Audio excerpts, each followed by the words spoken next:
Bengal safe Murshidabad জেলায় ফার্নিচারের জগতে এক পরিচিত ও প্রতিষ্ঠিত নাম। বেঙ্গল সেফ ৫৭ বিবি সেন রোড, বহরমপুর, মুর্শিদাবাদ।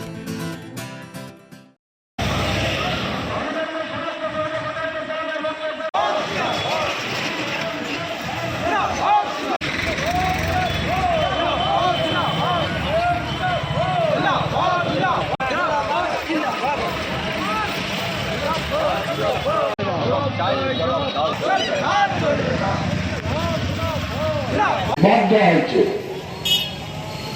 আচরণ করা যাবে না, সেজন্য এই দাবি নিয়ে সুপ্রিম কোর্টে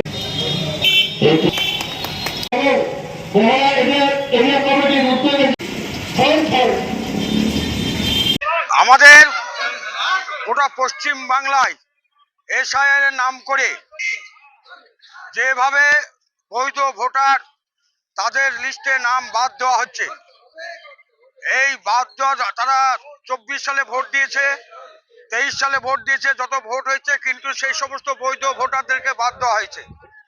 ফলে স্বাভাবিক কারণেই আজকে মানুষ আতঙ্কগ্রস্ত। আগামী নির্বাচনে তারা ভোট দেওয়া থেকে বঞ্চিত হচ্ছে এবং তাদের সঠিক প্রমাণ থাকা সত্ত্বেও তাদের সেই নাম উঠেনি। ফলে আমরা সিপিএম পার্টির পক্ষ থেকে আমরা দাবি করছি যে নির্বাচন কমিশনারের কাছে, যাতে সমস্ত বৈধ ভোটার তাদের নাম লিস্টে উঠবে এবং তালিকাভুক্ত হবে, তারপরে নির্বাচন হোক। এই দাবি নিয়ে আজকে আমরা হরিয়ারপাড়া বাজারে বিক্ষোভ মিছিল এবং তারপরেই আমাদের ধর্ণা চলবে হরিয়ারপাড়া বাজারে। এই নিয়ে আমরা আজকে রাস্তায় নেমেছি, ধর্ণা চলবে। বেঙ্গল সেফ মুর্শিদাবাদ জেলায় ফার্নিচারের জগতে এক পরিচিত ও প্রতিষ্ঠিত নাম। বেঙ্গল সেফ ৫৭ বিবি সেন রোড, বহরমপুর, মুর্শিদাবাদ।